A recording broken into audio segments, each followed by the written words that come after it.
सर्वोच्च न्यायालयाने महाराष्ट्रातील व्यापाऱ्यांना इंग्रजी फलक उतरवून मराठी फलक तात्काळ करावेत असा आदेश जारी केला आहे. जे व्यापारी या आदेशाचे पालन करणार नाहीत त्यांना मनसे धडा शिकवेल असा इशारा आज कोल्हापुरात मनसे जिल्हा अध्यक्ष प्रसाद पाटील यांनी दिला.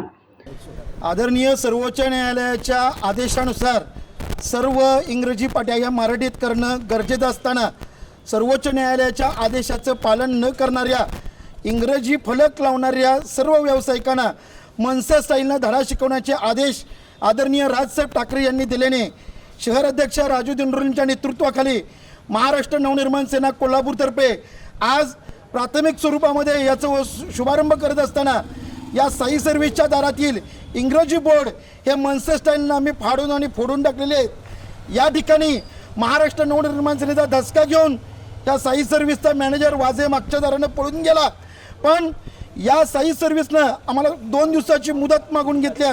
याचबरोबर या सर्व कोल्हापुरातल्या इंग्रजी फलक लावणाऱ्या व्यापाऱ्यांना हे महाराष्ट्र नवनिर्माण सेनेचं ठणकावून सांगणं आहे. आज इथं सुरुवात केलेली आहे. आज संपूर्ण दिवस आम्ही जिथं जिथं इंग्रजी पाट्या आहेत त्या फोडून काढणार आहोत.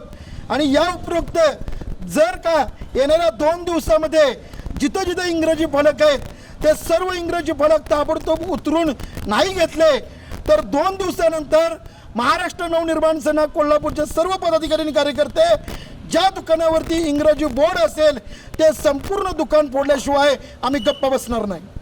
मनसे अध्यक्ष राज ठाकरे यांच्या आदेशानुसार कोल्हापुरात माजी नगरसेवक राजू दिंडोरले यांच्या मार्गदर्शनाखाली मनसे जिल्हा अध्यक्ष प्रसाद पाटील यांनी 2 दिवसात इंग्रजी पाट्या काढून मराठी लावल्या नाहीत तर मनसेच्या स्टाईलने उत्तर दिले जाईल असा इशारा त्यांनी दिला आहे.